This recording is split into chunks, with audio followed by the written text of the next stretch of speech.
덥고 그저께도 덥고 오늘 부호동 날씨 34도까지 올라갔다고 합니다. 체감 온도는 좀 더 올랐겠죠. 근데 다음 주에는 좀 더 덥대요. 이번 주보다 1도, 2도 정도 더 올라간다고 합니다.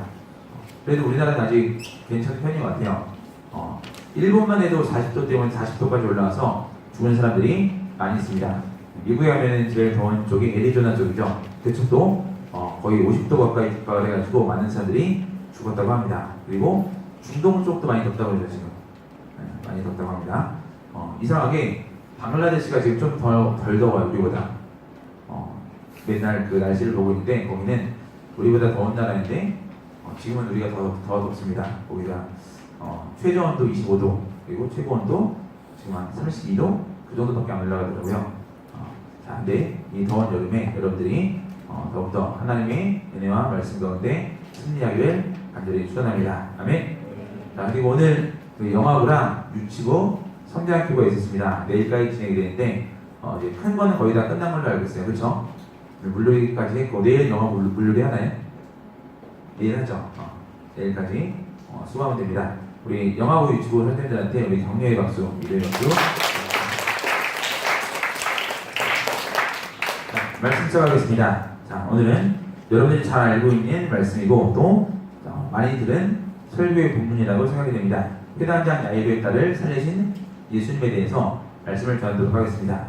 이 본문의 핵심은 믿음입니다. 예수님께서 하시는 일을 믿는가, 예수님께서 살리실 것을, 고치실 것을 믿는가에 대한 믿음에 대한 설교를 많이 합니다. 그래서 우리가 믿음에 대해서 간략하게 얘기해 봤으면 좋겠습니다.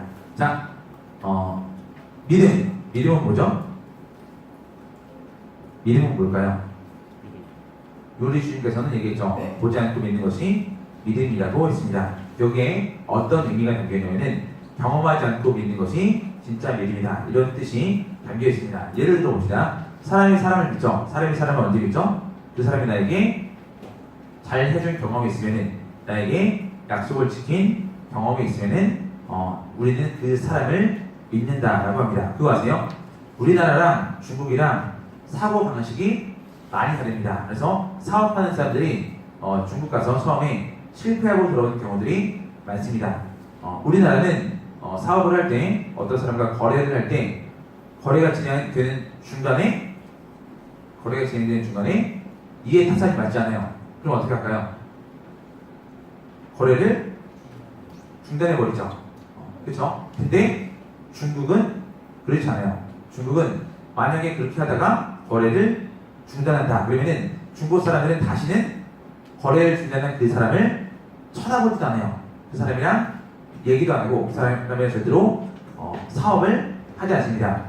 중국 사람들은 믿음이 제일 중요해요. 신뢰가 제일 중요합니다. 첫 번째 거래에서 내가 10억을 손해봤을지언정 그 믿음대로 계속 그 사람과 거래를 하면은 다음 거래는 더 좋은 거래가 될 수 있습니다. 근데 딱 거래를 하기로 하고 견적서를 서로 받았는데 내가 손해볼 것 같아.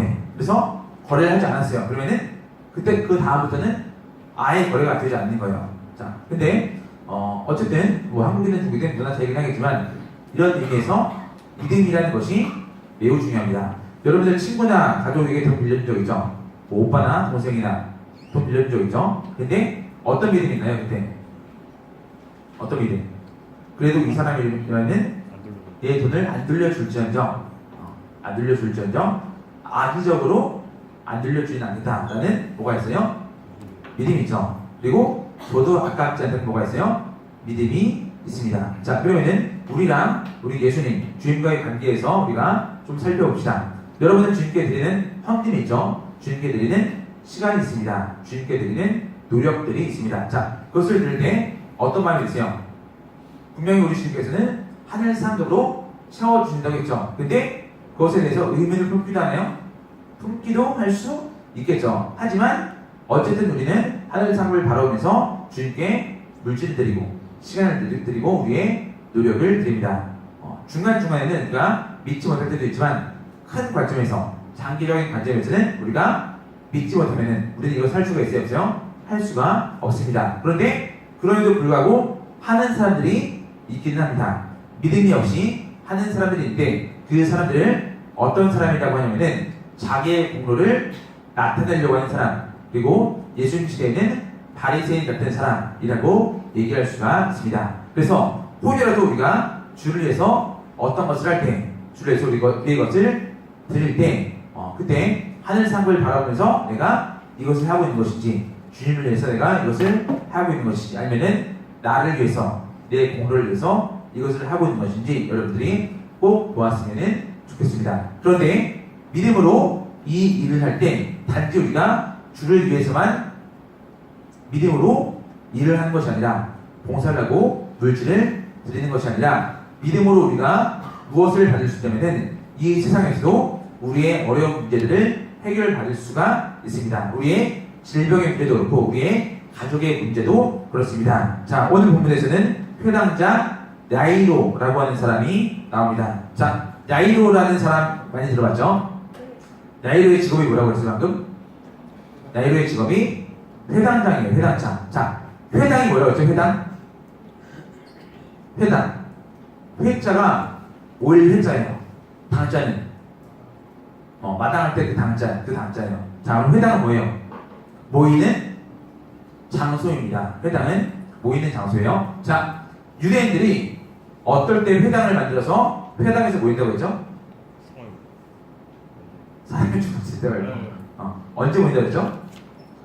유대인들은 성인 남자 10명이 모이는 회당을 만들어서 그 회당에서 모여서 예배도 드리고 하나님의 말씀도 나눕니다. 물론 로마나 이집트 그리고 저희 유럽, 마게도냐 이런 쪽에 있을 때는 회당이 작았겠죠. 그런데 여기는 어디예요? 가버나움이에요. 그러니까 회당이 클 수밖에 없습니다. 자, 이렇게 많은 유대인들이 살고 있는 이런 지역의 회당장은 그 지역에서 어떤 사람이 회당장에 역할을 할까요? 인맥도 있어야 되고, 그리고 지식도 있어야 되고, 사람들의 평판도 좋아야 됩니다. 율법도 잘 지켜야 됩니다. 그러니까 모든 사람에게 존경을 받는 사람이 그런 지역에서 회당장의 역할을 합니다. 그렇기 때문에 회당장은 젊은 사람일 리가 거의 없습니다. 어떤 사람이겠어요? 어느 정도 나이가 있는 사람들이 회당장의 역할을 감당하는 경우들이 있습니다. 근데 이 회당장 야이로라고 하는 사람이 예수님에게 자기 체면을 다 내려놓고 예수님께 나옵니다. 자, 21절에 보니까 이렇게 나왔습니다. 예수께서 배를 타시고 다시 맞은편으로 건너가시니 큰 무리가 그에게로 모이거늘 이라고 나왔습니다. 자, 예수님에 대한 소문이 많이 퍼졌죠. 그리고 예수님이 다시 배를 타고 가버나움 지역으로 돌아오자 사람들이 어떻게 했어요? 많이 모여들었습니다. 예수님이 다시 왔다는 소식을 듣자마자 많은 사람들이 예수님 곁으로 모여들었습니다. 그래서 여기에 큰 무리가 모였거늘이라고 마가가 기록을 하고 있습니다. 자, 근데 큰 무리가 모였을 때 누가 예수님께 나갔냐면은 회당자 야이로가 예수님에게 나갔습니다. 자, 회당장이면은 아까 뭐가 있다고 했어요? 명예가 있고 그리고 체면이 있잖아요. 체면. 근데 회당장인데 많은 사람들이 모인 그 자리에 예수님께 직접 나아갑니다. 물론 회당장의 나이가 예수님보다 훨씬 더 많았을 거예요. 근데 나온 이유가 있습니다.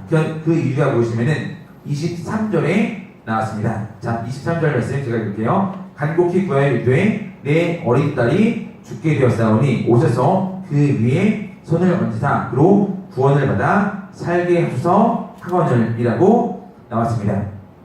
회당장에게 12살 먹은 어린 딸이 있었습니다. 근데 그 딸이 죽어가고 있는 거예요.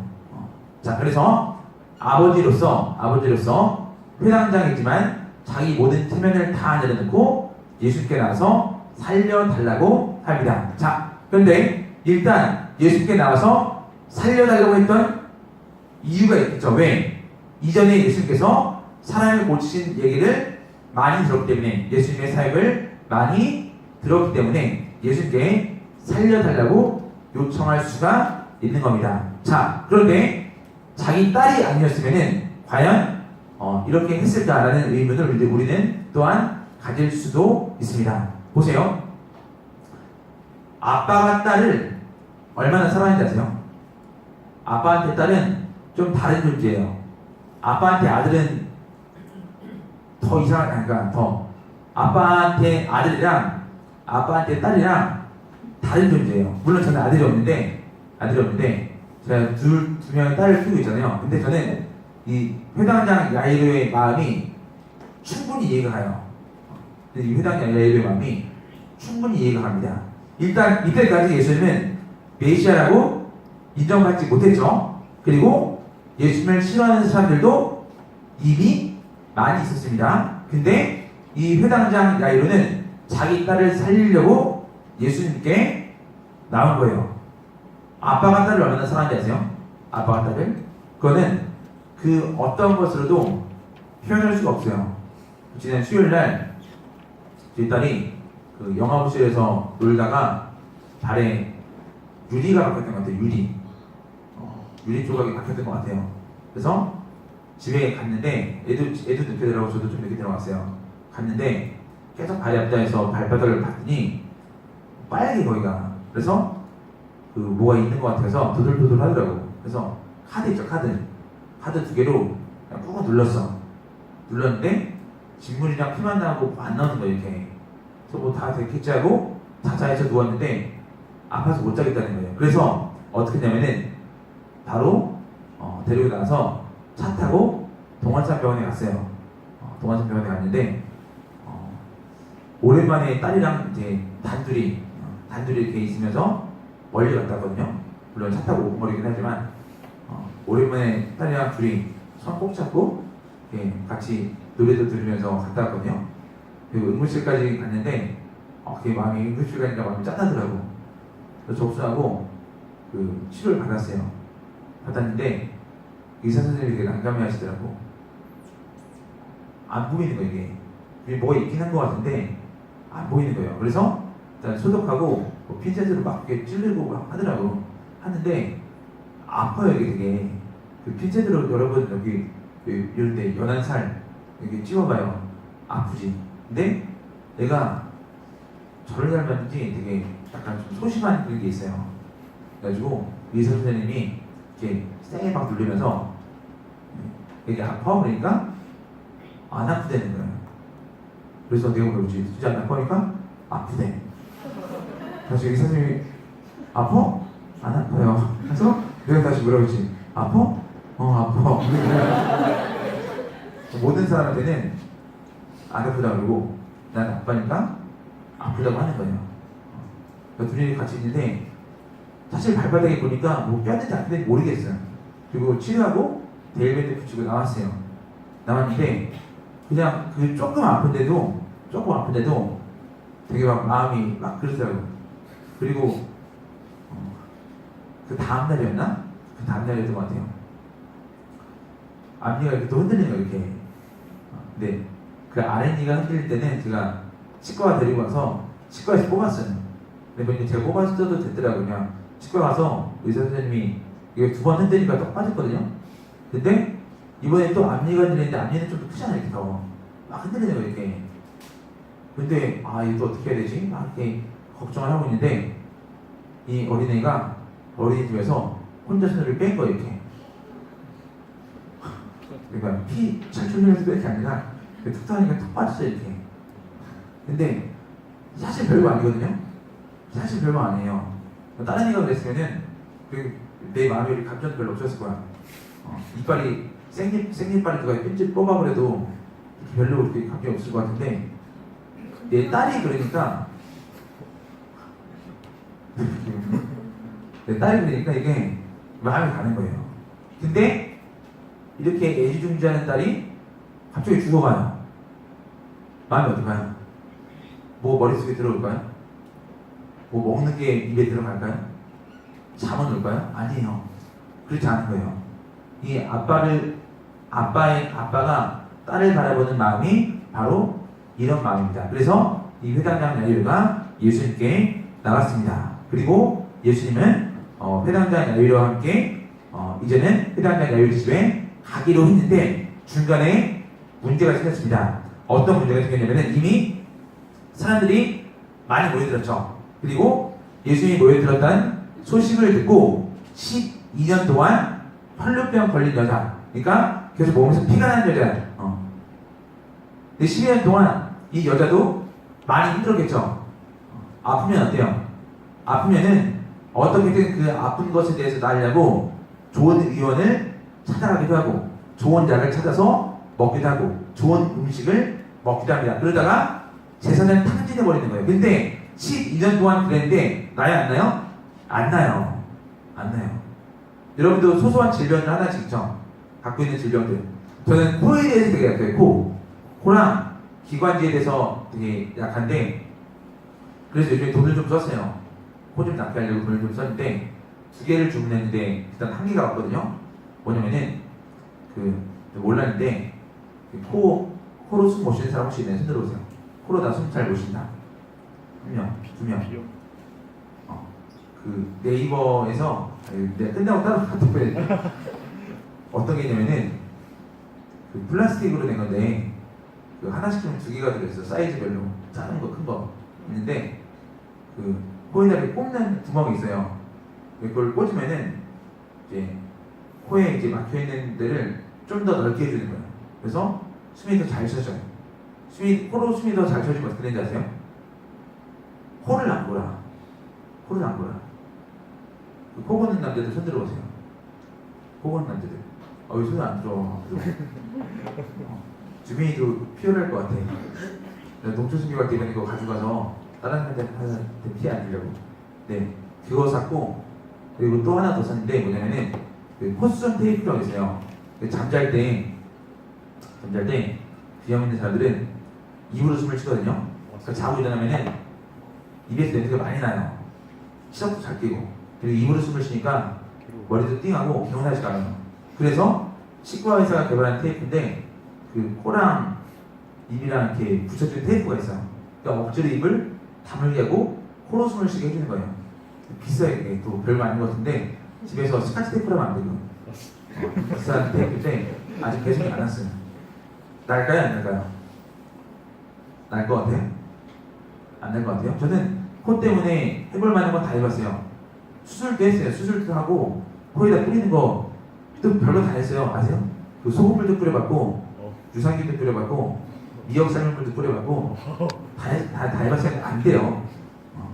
안 돼요. 이 여자가 이런 여자예요. 이런 여자. 12년 동안 자기 혈류병 때문에 많은 걸 들었겠지만 하나도 낫지 않은 그런 여자입니다. 근데 이 여자가 지금 회당장 야율의 집에 가는 예수님의 손을, 예수님의 옷자락을 붙잡습니다. 보세요. 예수님의 옷자락을 붙잡은 사람이, 예수님의 옷에 스친 사람이 이 여자 하나 계세요? 아니에요. 많이 있었겠죠. 근데 다른 사람은 그냥 스쳤거나 그냥 잡았거나 그랬겠지만 이 여자에게는 뭐가 있었을까요? 이 여자에게는 간절함과 믿음이 있는 거예요. 근데 이 여자 때문에 문제가 생겼습니다. 이 여자 때문에 어쨌든 예수님이 가는 시간이 더 길어졌겠죠. 회당장 야율의 집에 가는 그 시간이 더 길어졌을 수밖에 없습니다. 어쨌든 이젠 이 여자 문제가 해결이 됐어요. 해결이 됐는데 그 다음 문제가 생겼습니다. 뭐냐면은 회당장 야율의 집에 예수님이랑 예수님의 제자들이랑 몇몇의 무리와 회당장 야이로가 함께 가고 있는데 저쪽에서 사람이 옵니다. 자, 사람이 와서 이렇게 얘기합니다. 뭐라고 얘기했냐면은 35절에 있어요. 35절에 회당장에게 이르되 당신의 딸이 죽었나이다 라고 얘기를 합니다. 자, 당신의 딸이 죽었나이다 라고 얘기를 합니다. 상상을 해보세요. 부모님이 죽어도, 부모님이 돌아가셔도 그 마음이 많이 아프거든요. 여러분의 형제가 죽어도 마음이 많이 아파요. 근데 여러분이 나중에 커서 애들을 낳겠죠. 아들도 낳고 딸도 낳겠죠. 근데 그 내 분신 같은 그 아들이나 딸이 먼저 죽었다고 생각해보세요. 그거는 그 어떤 것으로도 표현할 수 없는 아픔이에요. 그래서 자기 딸이 죽었을 때, 자기 아들이 죽었을 때 정신적으로 미치는 분들도 많이 있습니다. 충분히 이해가 가요. 충분히. 근데 지금 이 회당장 야이로가 무슨 말을 들었어요? 자기 딸이 죽었다는 말을 듣는 거예요. 죽어야 되는 말. 자, 이쯤 되면은 믿음이 없다면 어떤 반응이 보였을까요? 믿음이 없으면 어떤 반응? 첫 번째, 누구를 보고 욕을 했겠어요? 예수님을 보고 욕을 했겠죠. 왜? 먼저 누구를 고쳐주겠다고 약속을 했어요? 내 딸을 고쳐주겠다고 약속을 했습니다. 근데 중간에 누굴 만났어? 12년 동안 혈루병 걸린 여자를 만났죠. 그래서 늦어졌죠. 그렇죠? 그러니까 첫 번째 예수님한테 화내고 욕하고, 두 번째 누구한테 욕하겠어요? 이 여자한테 욕을 하겠죠. 어떤 경우에? 믿음이 없는 경우에. 자, 반대로 믿음이 있는 경우라면은 이런 상황에서 어떻게 할까요? 믿음이 있는 경우라면은 예수님께서 혈루병 걸린 여인을 고쳐주신 사건을 봤을 때 그게 나한테 뭐가 되는 거예요? 내 딸도 이렇게 나을 수 있겠구나 라는 사건이 되어버리는 거예요. 믿음이 있는 경우라면. 그래서 예수님께서 36절에서 이렇게 얘기합니다. 자, 우리 36절 말씀 읽어봅시다. 36절은 매우 중요하니까 별표 주세요. 36절 시작. 예수께서 그 하는 말을 곁에서 들으시고 회당한 자에게 이르시되 두려워하지 말고 믿기만 하라 하시고. 자, 지금 회당한 자에게 다른 말 하지 않았죠? 변명을 하지 않았어요. 변명을 하지 않고 뭐라고 했어요? 두려워하지 말고 믿기만 하라. 다른 말 하지 않았어요.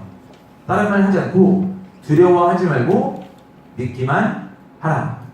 두려워하지 말고 내 믿음을 지켜라. 두려워하지 말고 내가 믿는 대로 행동을 해라. 이 말씀을 하는 거예요. 우리 삶 속에서도 이런 경우들이 분명히 있습니다. 내가 우리 주님께 삐질 만큼 내 상황이 안 좋을 때도 분명히 있었겠죠. 내 가족이 큰 해를 입어서 하나님께 원망하고 싶을 때도 분명히 있었습니다. 하지만 그때 우리 주님은 뭐라고 말씀하시냐면은 두려워하지 말고 믿기만 하라. 다른 말씀 하지 않으세요. 그 상황들에 대해서 어떤 변명을 하지 않습니다. 앞으로 이렇게 될 거라고 말하지 않습니다. 뭘 해요? 네가 믿었던 대로 그냥 계속 그대로 믿어라 라고 하십니다. 자, 그리고 믿지 못하는 사람들이 어떤 반응을 보였냐면은 38절에 보니까 이렇게 얘기합니다. 자, 회당 장의 집에 함께 가사 떠드는 것과 사람들이 울며 심히 통곡함을 보시고. 자, 믿지 못한 사람은 지금 뭘 하고 있어요?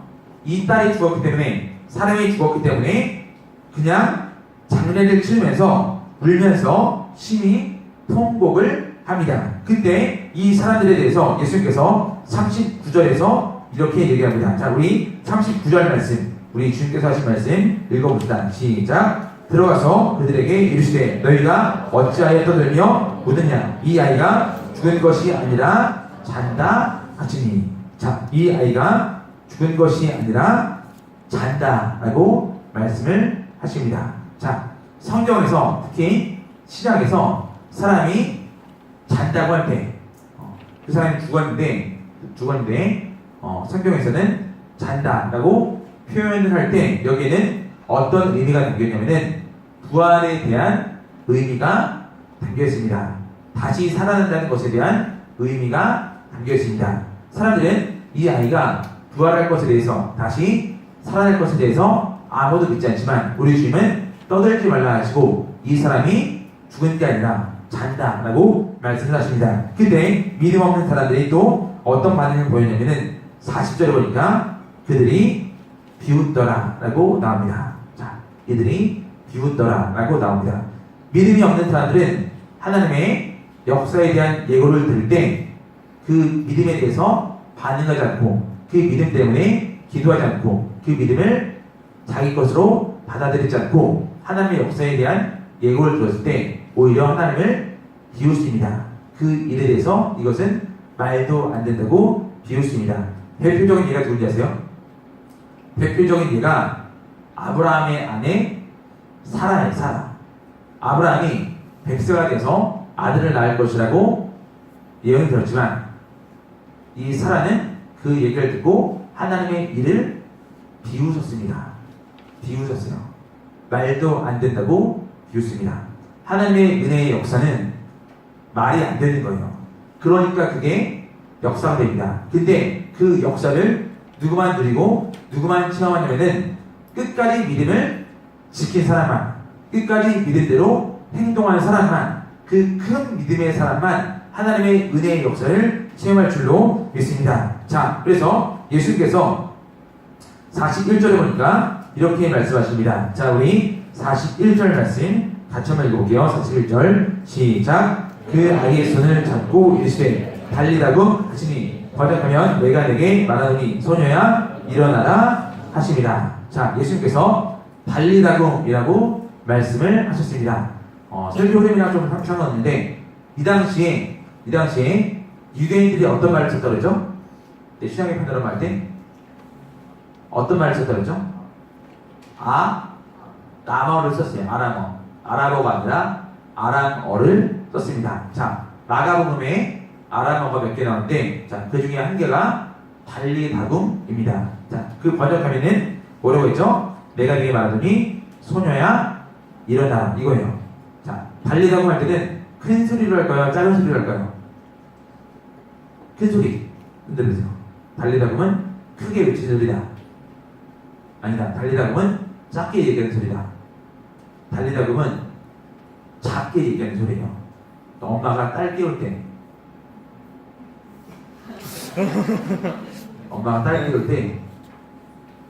이제 일어나야지, 우리 변호사님 이제 일어나야죠 할 때 하는 게 달리다굼이에요. 그러니까 예수님은 마법 부리듯이 달리다굼 이렇게 하지 않았어요. 달리다굼 이렇게 했단 말이에요. 그거 아세요? 페이스북에서 봤는데 인도에서 2008년도에 생중계를 했어요. 생중계. 전국 방송으로 생중계를 했는데 인도의 주술사가 자기 사람을 죽일 수 있다고 해가지고 그 주술사가 토크쇼에 나서 토크쇼 MC를 죽여보겠다고 했어요. 근데 뭐 칼도 막 갖다 대고 주문도 내고 뭐 물도 뿌리고 뭐 빗자루 같은 거 때리고 다 했는데 몇 시간이 지나도 이 사람이 안 죽는 거예요. 근데 그 주술사들은 조용히 얘기하지 않아요. 주문해야듯이 이상하게 크게 얘기하고 멋있게 얘기하려고 합니다. 근데 예수님은 이 죽은 소녀를 깨울 때 그렇게 하지 않았어요. 그렇게 할 필요도 없었습니다. 왜? 이 소녀를 살릴 수 있는 뭐가 있어요?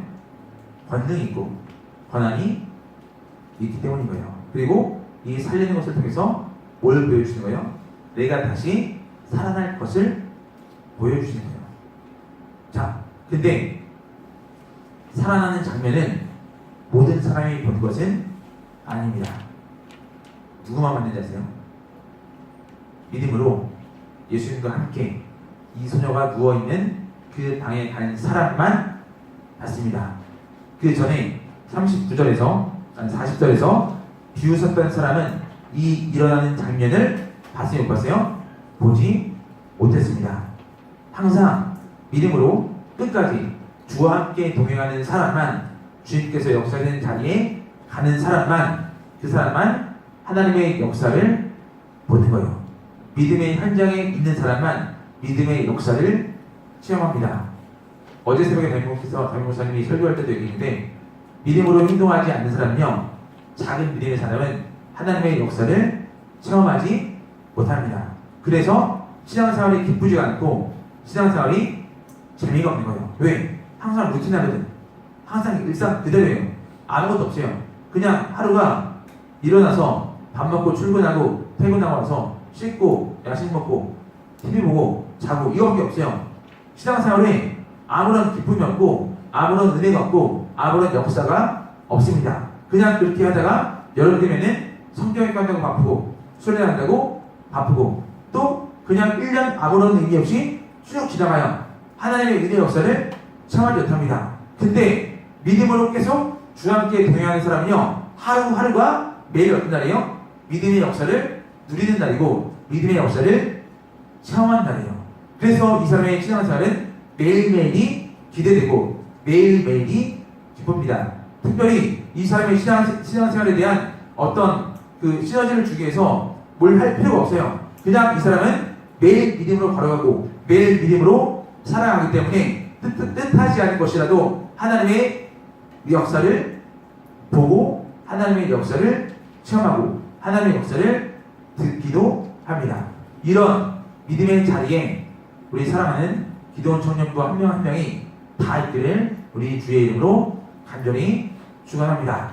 살아가는 게 많이 힘들죠. 많이 바빠졌습니다. 그리고 뉴스에 올라오는 거 보면은 사실 좋은 내용은 하나도 없습니다. 우리나라는 더 그런 것 같아요. 정치 면을 봐도 좋은 게 없고 경제 면을 보면은 매우 심각합니다. 외교 면을 봐도 그렇습니다. 그리고 문화, 사회 같은 거 보면은 좋은 내용이 없어요. 사회 쪽 뉴스 보면은 사기치고 사람 죽이고 이런 거밖에 없어요. 이런 거밖에. 참 우리나라 살기 힘들어졌죠. 많이. 퍽퍽해지고 잔인해지고. 근데 이럴 때 여러분이 그 세상에 흔들리지 말고 여러분의 자리에서 여러분의 위치에서 믿음의 길을 계속하기를 간절히 축원합니다. 대학교를 졸업하면은 믿음이 더 흔들릴 요소들이 많이 있습니다. 취업을 하면은 그런 요소들이 더 많이 있습니다. 결혼을 해도 그 요소들은 더 많이 늘어납니다. 근데 나중에 돌아오시는 분들은 어릴 때 신앙생활 잘하다가 나중에 40대 돼서 50대 돼서 돌아오시는 분들은 믿음을 잃고 밖에 나갔다가 하나님의 강권하여 붙들어온 사람들인데 그냥 온 사람들은 별로 없어요. 하나님께 많이 혼나고 세상에서 치이고 오는 경우들이 많습니다. 그 잃어버린 20년 세월 동안 그 사람은 하나님의 인도하심도 하나님의 역사하심도 하나도 체험하지 못한 거예요. 그래서 뒤늦게 돌아와서도 신앙생활이 그렇게 재미있지가 않습니다. 지금부터 계속해서 회당장 야고보처럼 그와 함께 따라간 베드로, 요한, 야고보처럼 여러분이 계속해서 믿음의 길을 가서 30대에 돼서도 40대에 돼서도 계속 하나님의 믿음의 은혜를 믿음의 역사를 누리기를 축원합니다. 이게 쉬는 거예요. 주 안에서 쉬는 거는 이게 쉬는 거예요. 믿음의 역사에 대해서 기대감이 없으면 어떻게든 내가 뭘 해보려고 하는 거예요. 그러면은 내가 더 힘들어집니다. 걱정할 게 많고 근심할 게 많고 챙겨야 할 게 많고 그래서 쉼을 누리지 못해요. 모든 것을 믿음으로 다 하나님께 맡기고 우리 주님께 맡기고 진정한 쉼을 쉴 수 있는 우리 청년부 되기를 간절히 축원합니다. 이 찬양팀 나오시고 이 찬양 한곡하고 기도하도록 하겠습니다. 지난주에 했던 찬양과 똑같은 찬양입니다. 다윗의 노래 찬양하고 기도하도록 하겠습니다.